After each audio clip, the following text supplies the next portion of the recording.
So you've got the measure, hold that. You've got the pot and the clay, and now I want to talk about the contradiction.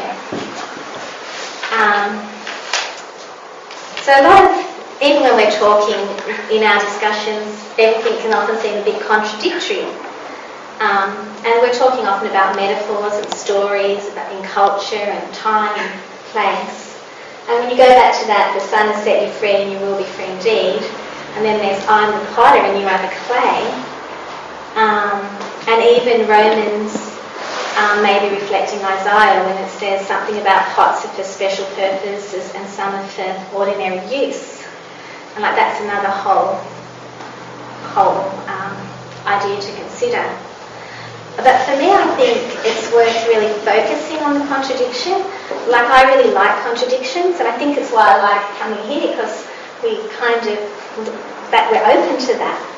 And I love that one, look before you leave, and those who hesitate are lost. Like, that just immobilises you.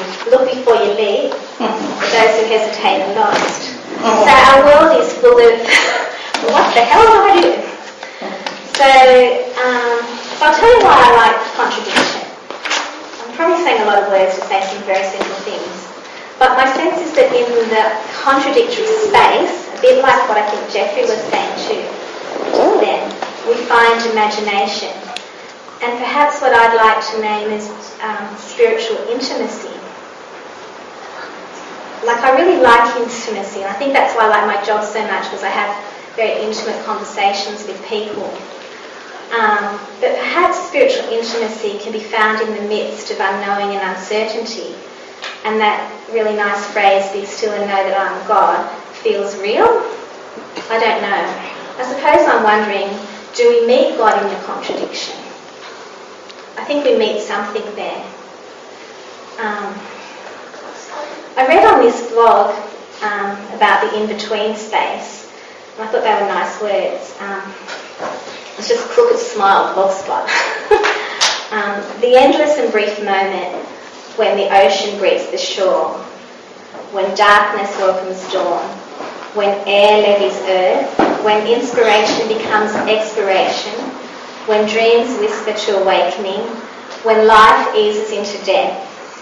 A space where time is not as we know it to be, a time rich in mystery and magic. So this in-between space, like the subliminal space. It's like if I'm on the border of New South Wales and Queensland, I'm standing on the line. Am I in New South Wales or am I in Queensland? Where am I? I think when you're pregnant and you're having a baby, like it's not in the world, but it is in the world. I kind of just think it's in subliminal space. And I thought the seeds are subliminal space. Because they're not a plant, they're not alive, but they're not dead. What are they?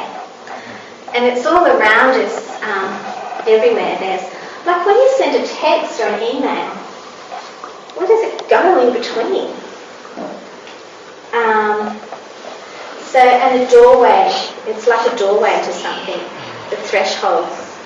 So it's kind of hard to articulate, but it's something, isn't it?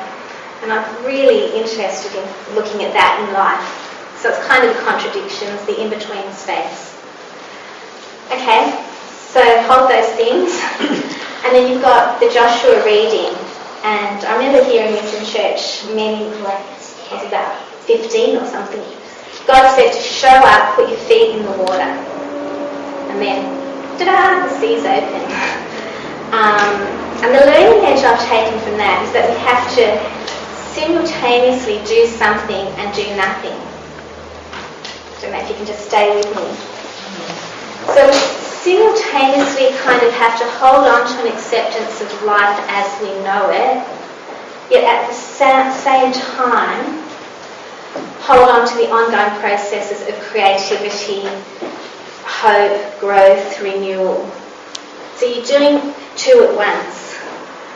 You're accepting your life, but you're still striving for something better or more or different, I don't know. So if we just accept